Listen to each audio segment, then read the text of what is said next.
Good morning. ધોરણ 9 વિષય ગુજરાતી. આપણો વિષય છે સર્વનામ. આપણે આગળ વધીએ તે પહેલાં પાછલા વિડીયોનું પુનરાવર્તન કરી લઈએ. નામ એટલે કે સંજ્ઞાને બદલે વપરાતા પદોને સર્વનામ કહે છે.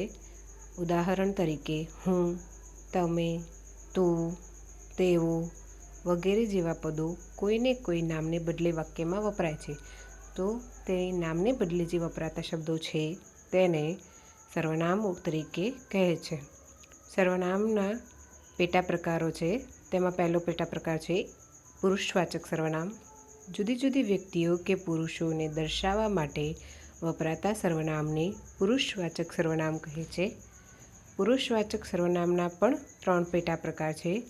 પહેલો પુરુષ સર્વનામ, બીજો પુરુષ સર્વનામ, ત્રીજો પુરુષ સર્વનામ. પહેલો પુરુષ સર્વનામમાં એક વચનમાં હું, મને, મારાથી, મારું, મારામાં, અને તેમાં બહુવચનમાં અમે, અમને, અમારાથી, અમારું, અમારામાં. આ સર્વેના ઉદાહરણો આપણે લાસ્ટ વિડીયોમાં જોયા છે. બીજો પુરુષ સર્વનામ એમાં એક વચનમાં તું, તમે, તારાથી, તારું, તારામાં વગેરે જેવા આવે છે. બીજો પુરુષ બહુવચનમાં તમે, તમને, તમારાથી, તમારું, તમારામાં. તેના ઉદાહરણ પણ આપણે ગયા વિડીયોમાં જોઈ લીધા છે. ત્રીજો પુરુષ સર્વનામ એક વચનમાં તે, તેને, તેનાથી, તેનું, તેનામાં વગેરે જેવા આવે છે. ત્રીજો પુરુષ બહુવચનમાં તેઓ, તેઓને, તેઓથી, તેમનું, તેમનામાં. હવે થોડાક ઉદાહરણ પણ આપણે જોઈ લઈએ. હું નિયમિત વાંચું છું. તું રોજ નિશાળે જાય છે. તે રોજ વાંચે છે. અમે કામ કરીએ છીએ. તમે કાલ રમવા આવજો. તેઓ ખેતરે જાય છે. હવે આપણે તેના પેટા પ્રકારમાં આગળનો પેટા પ્રકાર જોઈએ. સાપેક્ષ સર્વનામ. પ્રાણી કે પદાર્થના નામને બદલે વપરાયેલા એકબીજાની અપેક્ષામાં રખાતા જોડકા છે. તેથી તે સાપેક્ષ સર્વનામ કહેવાય છે. ઉદાહરણ તરીકે જે અને તે અપેક્ષામાં રહે છે. તેનું ઉદાહરણ જોઈએ. જે જાય તે ખાય. બીજું ઉદાહરણ છે જેવું કરો તેવું ભરો. જો તમે આવશો તો જ તમને મળશે.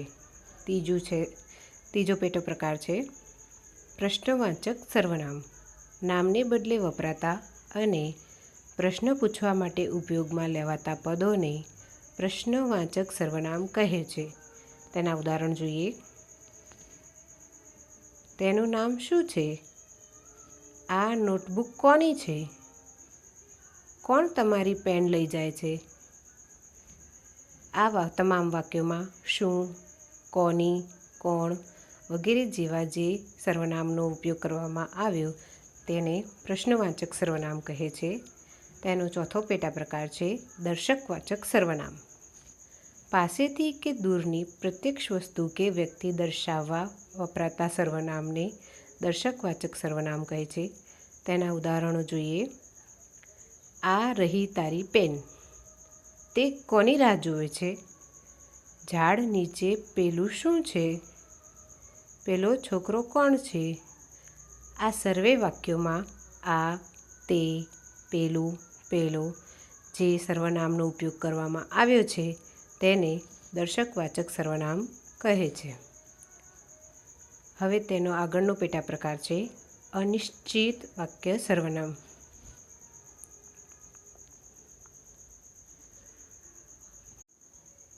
આગળનો પેટા પ્રકાર છે અનિશ્ચયવાચક સર્વનામ. જ્યારે કોઈ વ્યક્તિ કે વસ્તુ વિશે ચોક્કસપણે કહી શકાતું ન હોય ત્યારે અનિશ્ચયવાચક સર્વનામ વપરાય છે. ઉદાહરણ તરીકે તમે કંઈ કહેશો, કોઈકને બજારમાં નાસ્તો લેવા મોકલો. તમે તમારી નોટબુકમાં કંઈક લખો. આ તમામ વાક્યોમાં કંઈ, કોઈક, કંઈક વગેરે જેવા શબ્દોનો ઉપયોગ થયો છે તેને અનિશ્ચયવાચક સર્વનામ કહે છે. એનો આગળનો પેટા પ્રકાર છે અન્યોન્યવાચક સર્વનામ. જ્યારે એક સાથે બે વ્યક્તિ વિશેનો ઉલ્લેખ કરવાનો થાય ત્યારે અન્યોન્યવાચક સર્વનામ બને છે. ઉદાહરણ તરીકે, અમે એકબીજાની સામે જોયું. આ કામ પરસ્પરની સમજથી થવું જોઈએ. તમે એકમેક સાથે ચર્ચા કરેલો.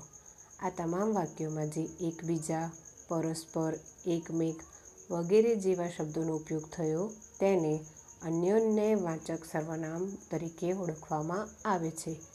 તેની આગળનો પેટો પ્રકાર છે સ્વવાચક એટલે કે નિજવાચક સર્વનામ.